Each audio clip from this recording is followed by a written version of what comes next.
Sometimes you just want to settle down with a nice glass of whatever beverage tickles your taste buds, turn down the lights, relax into your comfiest chair, put on some headphones and play something that'll get you absolutely spooked out of your skin. I'm Eurogamer's Ian Higton, and in this video I'm going to introduce you to 11 of our favourite horror games that have, at one point or another, chilled us to the bone. We've done similar lists to this in the past, highlighting our favourite upcoming horror titles, but let's be honest, times change, and so does what gives us the heebie-jeebies. Mild spoiler warning for the following games. While we won't necessarily be going into any specifics on the plot points, we will be discussing them in general and showing footage from them, so keep that in mind if you'd rather go in fresh.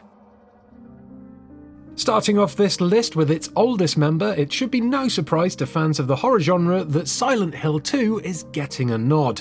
Sequel to 1999's Silent Hill, 2 again takes place in the titular town, though does not focus on characters or plot threads of the original. Instead, being set in another area and exploring some of Silent Hill's backstory. A small rural town in America, it draws upon the psyche of its visitors and ultimately forms alternate versions of itself, which differ depending on the character. You play as James Sunderland, who is searching for his wife after receiving a letter from her saying that she is waiting for him in Silent Hill, despite her having been deceased for 3 years. He quickly learns that this is not the special place that he once visited with his wife, finding it now seemingly abandoned and rotting away, and being warned that there is something wrong with the town and that it could be dangerous by literally the first person he meets there. Silent Hill is blanketed in a bizarre, ever-present fog that gives the whole town an oppressive, claustrophobic feel, while also covering up for the technical limitations of the PlayStation 2's hardware. Though he'll encounter now iconic creatures through his time at Silent Hill, such as the nurses and Pyramid Head, we soon learn that they are reflections of James's personal demons become manifest, and Silent Hill is simply bringing them to the surface. Playing the game now through the lens of modern gaming reveals arguably the game's truest horror, tank controls and fixed cameras, making tense moments even more fraught as you try to outmaneuver your foes only to walk into a wall. Perhaps James is so scared he's just forgotten how to walk. With a bountiful crop of 6 endings dependent on your actions and items you'd picked up along the way, some of which were only available on repeat playthroughs, the game put you in control of the resulting narrative in a way that only the PS2 could deliver. Arguably the best of which shows that even the goodest of boys can do bad things. Fast forwarding to the future to find another man summoned to somewhere pretty fricking bad by his romantic interest. Dead Space sees engineer Isaac Clarke aboard a gargantuan starship, the USS Ishimura, as part of a search and rescue mission on the hunt for his girlfriend Nicole. It doesn't take too long to become very clear just how bad things are on the Ishimura. The ship's crew have been brutally slaughtered and reanimated as hideous flesh-eating creatures known as necromorphs, each one more horrific than the last. Isaac resorts to weaponizing his engineering tools to survive. An early message smeared on the wall in blood tells him to cut off their limbs, and fortunately his plasma cutter is well equipped to the task. This dismember mechanic is a key factor in what makes the game unique and truly horrifying. It forces you to take your time and more surgically approach each fight, something that's a lot easier said than done in the panic-stricken combat that follows what are often rather nasty jump scares when necromorphs appear. And while the necromorphs react to each removed limb, they always just keep coming, lumbering, jerking or skittering towards you until either you or they are finally put down. The game revels in its atmosphere, with incredible sound design adding to the derelict spacecraft's dusty corridors, ominous shafts, and constantly flickering lights, tricking you into thinking there's something around every corner. And to be honest with you, there often is. Foregoing a traditional HUD, all the information you need is in-world, with Isaac's health, ammo, and other consumables represented on his suit and weaponry, so there's absolutely nothing to pull you out of your immersion. At all times, your resources are limited, you're constantly short on ammo, and Isaac himself never truly knows what's going on, relying instead on his shipmates to guide him through the repair of the ship's core systems while he attempts to uncover the mystery of what happened aboard the Ishimura. There's a constant sense of building dread that often culminates in jump scares as necromorphs burst through vents or doors. Isaac is never safe, and both he and you as the player know it. I introduced Zoe to this in her first ever Late to the Party, and what a cracking first entry, playing what is essentially a greatest hits of horror and sci-fi video gaming that pulls together aspects from Resi 4, Doom, Bioshock and Half-Life, and mixing in film references from the likes of Aliens to Event Horizon, and it results in something that feels greater than the sum of its parts. Again, echoing Alien, Dead Space's sequels move away from its scares in favour of more action-heavy gameplay, but with an upcoming remake on the horizon, it seems that the Ishimura will be living on once more in our nightmares. Before Amnesia: The Dark Descent even begins, it goes to lengths to explain that this is not a game that you play to win, instead encouraging the player to immerse themselves in the game's world and story. We're told not to worry about saving and to play in a dark room and wear headphones to get the best experience.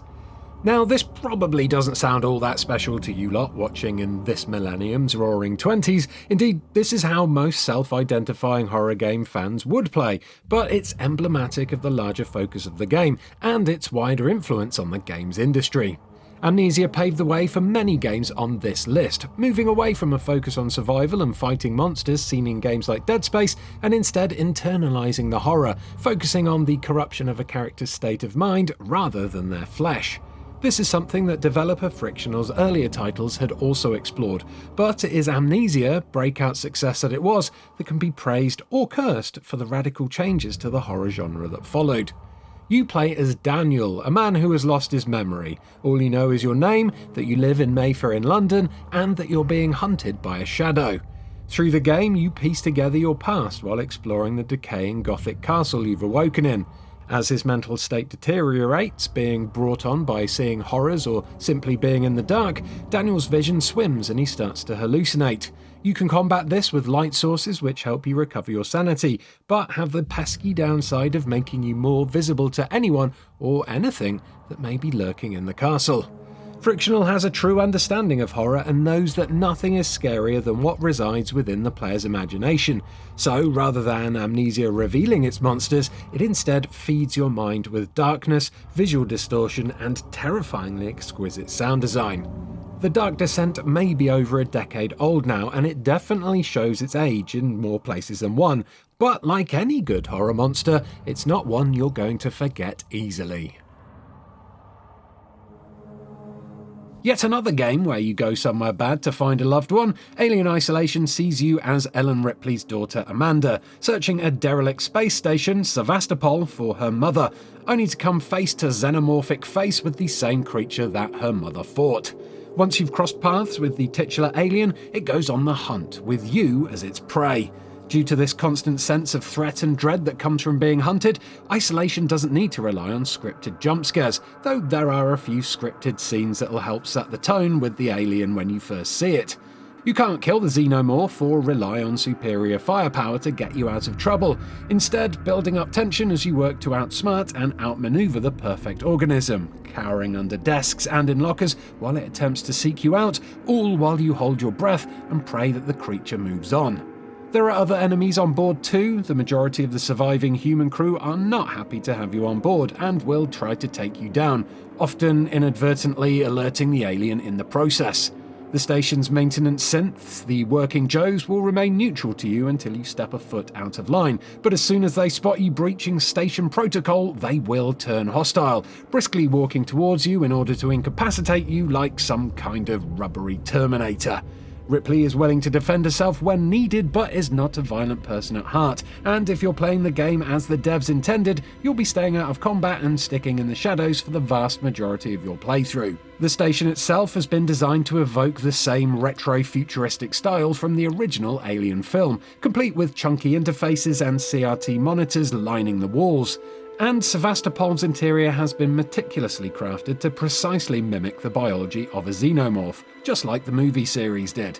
In space, no one can hear you scream, but unfortunately that doesn't hold true on board the Sevastopol. In fact, if you had a Kinect or Sony camera hooked up to your console while playing Isolation back in the day, then the alien would listen out for your cries, and loud real-world noises would draw its attention, so you'd find yourself holding your breath along with Ripley as you cowered in lockers or beneath desks, letting out a quiet sigh of relief when the alien eventually slinks off to some other part of the ship. I actually played Alien Isolation on VR Corner once, and it nearly broke me. Honestly, no one should get that close to a xenomorph, ever. As the game goes on, it can feel like its runtime overstays its welcome, and after a certain point, the xenomorph stops becoming quite as scary as they once were. But that doesn't really matter. Those first few hours of Alien Isolation are some of the best you'll ever have playing a horror game, exploring an expertly crafted love story to the films, and truly feeling like you're being hunted by a superior being. There's really nothing quite like it. Frictional's sci-fi based follow-up to the Amnesia series sees a developer doubling down on environmental narrative instead of focusing on terror. That's not to say that Soma isn't scary. When it wants to, it can definitely make the hairs stand up on the back of your neck. But it is much more careful about how it spooks you, acting sparingly, preferring instead to unnerve you with a story where the real horrors are of a moral and philosophical nature. Following a brain scan, Simon Jarrett blacks out and awakens 89 years later on Site Upsilon of Pathos 2, the final known outpost of humanity housed on the bottom of the North Atlantic Ocean. As you might expect, the outpost isn't in the best of conditions, with dilapidated tech, flooded areas, flickering lights, and grimy metallic corridors. Worst of all though, the station is mostly populated by robots, some of which believe they are humans, and most of which are not happy to see you. With no way to defend yourself, all enemies need to be avoided by sneaking past them and hiding in the gloom and shadows of the Pathos 2. If the robots start to get too close, then digital artifacts break up your vision, intensifying as they draw nearer, similar to the insanity effects from Amnesia. Most creatures will only stun you rather than killing you outright, but that doesn't stop the encounters being absolutely terrifying. The creatures' unnerving designs and physicality of their movement, coupled with their effect on your vision, makes your skin crawl every time one draws near. Through exploring, examining notes, listening to audio logs, and talking to inhabitants, you can start piecing together the events that led to the current situation. Thanks to the immersive atmosphere and great pacing between action, puzzles, and exploration, everything flows really well, and the quest for answers never gets boring. Soma's horror is sickening, brought on by discovering things so dark and twisted that your brain cannot comprehend the situation. Soma's narrative draws heavily on literature from the likes of Philip K. Dick, and because of this, its darkest moments that stick with you happen when you meet the previous inhabitants of the station.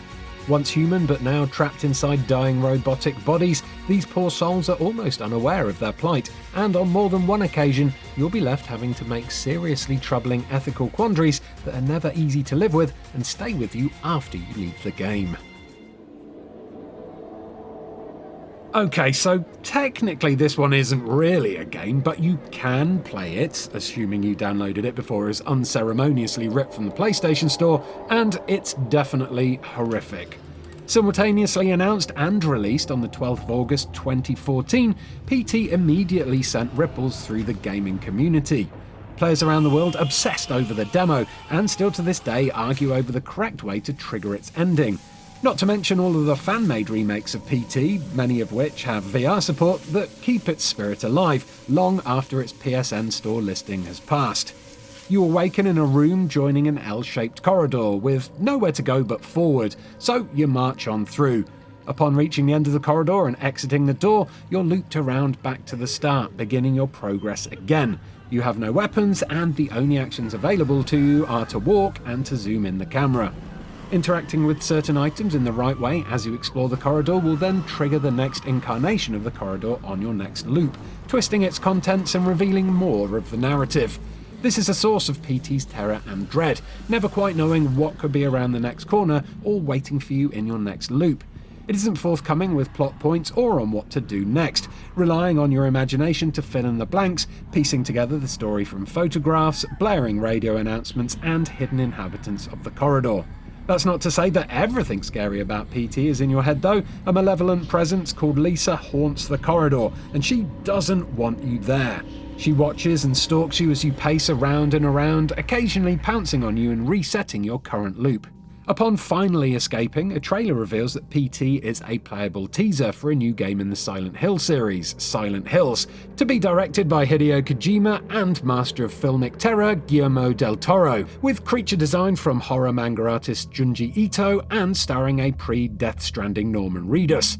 Unfortunately, following Kojima's dramatic exit from Konami, the game was cancelled and PT was removed from the PlayStation Store, never to be seen again. There remains a gap in horror video games where Silent Hills should have been, and as such, consoles with PT installed on them still fetch a hefty premium on the second-hand market. Which reminds me, I've actually got one of those PS4s lying around here somewhere. Visage is, quite frankly, one example of what PT could have been, expanding their L-shaped corridor into a very large spooky old house and taking Lisa and replacing her with more spirits than you could shake an EMF reader at. The game is made up of 4 chapters, with each one focusing on a different former occupant of the house, seemingly all of whom have died in that house under mysterious circumstances, and whose ghosts are unable to leave. As Dwayne Anderson, a man with a clearly troubled past, it's your responsibility to ascertain what the spirits desire and how you might give them peace. As you explore the property through these chapters, the location twists and changes to the occupant's desires, meaning that even once you've become accustomed to the labyrinthian layout, you still won't always know what to expect when you open a door or turn a corner. While tonally the chapters are very different, the gameplay in each remains the same, with you exploring the house to uncover the story and find certain items, all while trying to keep your sanity in check. Not all of the spirits in Visage are out to get you though, although they can definitely take you down when the whim takes them. Indeed, some of them are actually looking for your help. Through assisting them, you can start to reassess how you feel about the ghosts you're trapped with, adding to the uneasiness as you can never be sure who is going to help you progress and who is going to help you test how loud you can scream. Visage will frequently force you to stop, look, and listen to the deafening silence as your mind races to determine if you are in immediate danger. Its unsettling atmosphere relies on a slowly building tension rather than leaving you dreading a jump scare around every corner, with TV suddenly turning on or the radio blaring out noises by its lonesome as unsettling creaks and supposedly harmless noises rustle in the background. Occasionally you'll be lulled into a false sense of security, confidently roaming around at full speed, but when the scares do come, they are horrifyingly inventive. All of this distills down into a perfect execution of the psychological horror game, clearly made by people that know the genre inside and out. This is a game that's not afraid to poke fun at itself and crack wise, knowing that those moments of levity and nervous chuckles will just make the coming scares hit that much harder.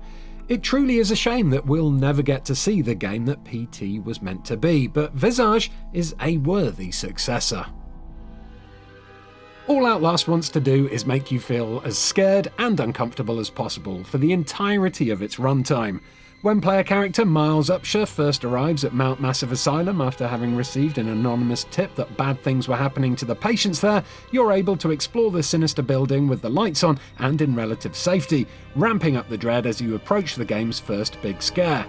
For the most part, Outlast scares are not clever, but they are certainly big. Jump scares abound throughout the game, with inmates launching themselves while screaming loudly, all while accompanied by the deafening screech of violins and the heavy breathing of the protagonist. However, Outlast doesn't always rely on this tactic, and it is able to build a slower, more quietly menacing sense of dread at times, particularly with areas like the courtyard. With rain lashing down and thunder and lightning cracking overhead, you have to navigate this pitch-black area with your night vision camera, all while steering clear of a lumbering enemy. Your best and only option when spotted by an inmate is to run and hide. Your camcorder is your only tool, your only lifeline, illuminating the darkness with its night vision mode while having the dreadful side effect of rendering the asylum's terrors doubly scary, looming out of the barely illuminated darkness cast in an otherworldly green. And Outlast knows this, stripping away your camcorder in one extended sequence, leaving you to explore the darkness of the asylum with just your own eyes and ears until you can reclaim it. And then in the sewers, you find yourself in waist-high water, meaning that any movement is slow and noisy, taking away your ability to just run away from a threat. So, with enemies that want to do far worse things to you than just kill you, a creepy asylum, jump scares in all the right places, and a smart mechanic that simultaneously helps you see the world around you while also making it more terrifying, Outlast more than earns the attention of any horror fan. Sometimes what you really want to capture from a horror experience is that feeling of getting a few friends together, cracking open some drinks and watching some schlocky B-movie horror film. Until Dawn gets closer to this than any other game, with its spiritual successor, The Quarry, falling slightly short of its narrative heights. As you'd expect from the teen slasher archetype that the game has its roots in, Until Dawn plays on every cliché you can think of, starting with a group of teenagers heading to a remote mountain lodge for a party. A prank goes wrong, tragedy strikes, and the group reunites 1 year later to try to keep their adolescent tradition alive, even in the face of real loss. From there, you get every expected trope: doors that slam shut on their own, a Ouija board is dusted off, and hints of Native American ritual and magic pepper the story's margins. It's your job as the player to guide these 8 teenagers, brought to life by a solid cast including Hayden Panettiere, Brett Dalton, and Rami Malek, through their night of terror until dawn comes, bringing safety with it.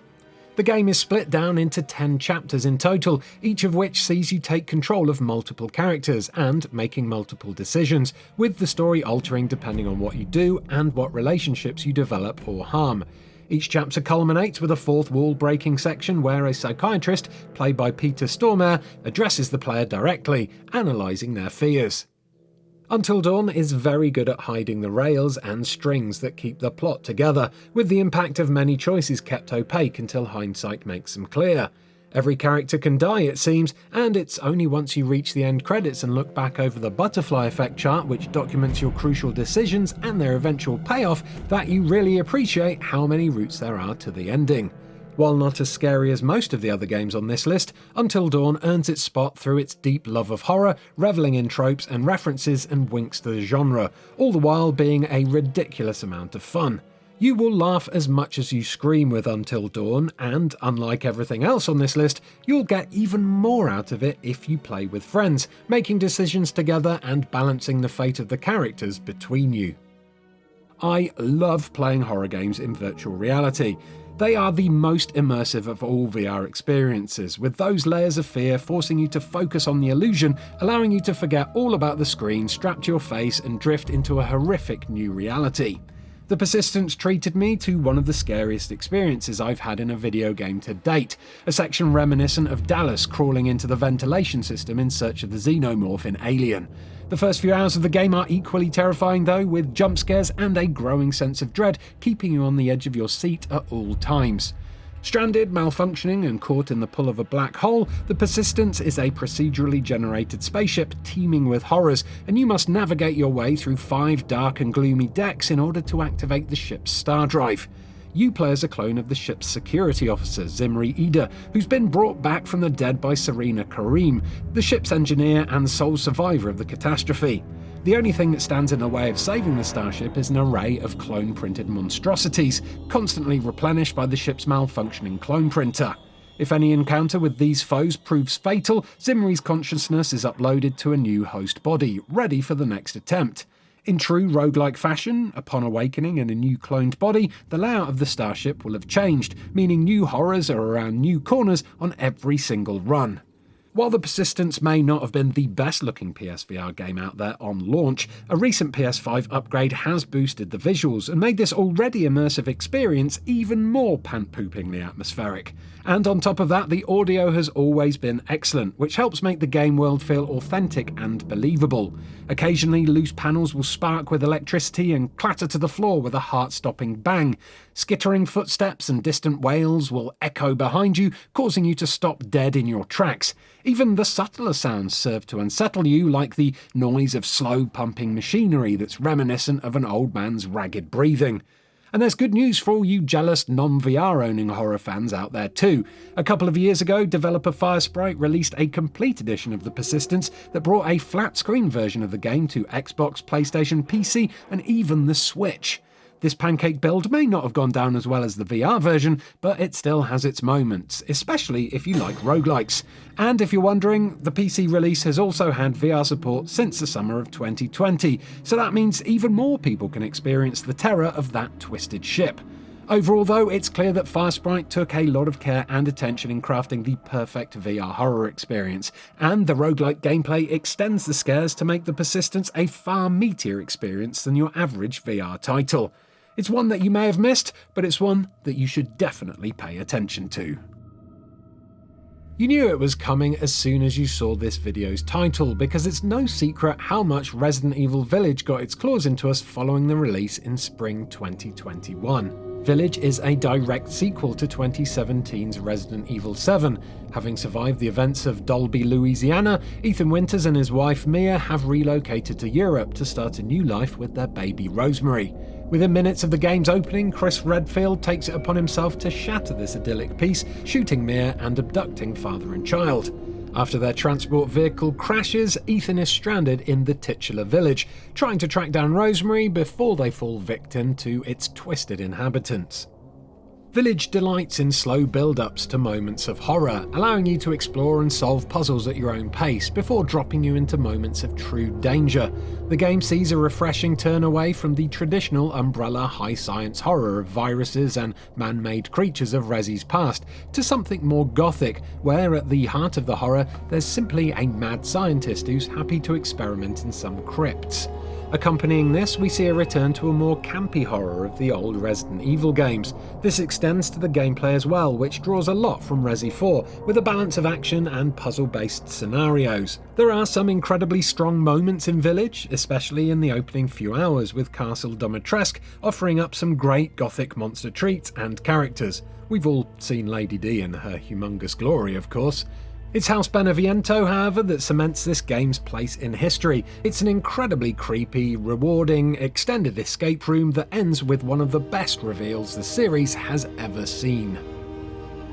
Well, there you have it, 11 of our most favouriteest games for when we want to get spooked out. But what have we missed? What game can you only play with the lights on? Let us know in the comments below. We're always on the hunt for the next spooky game to get our hearts racing, so keep an eye on the channel and on Eurogamer.net if you're looking for more recommendations. Do give this video a like if you enjoyed it, subscribe to this channel for almost daily videos about video games, and of course, thank you so much for watching. Goodbye!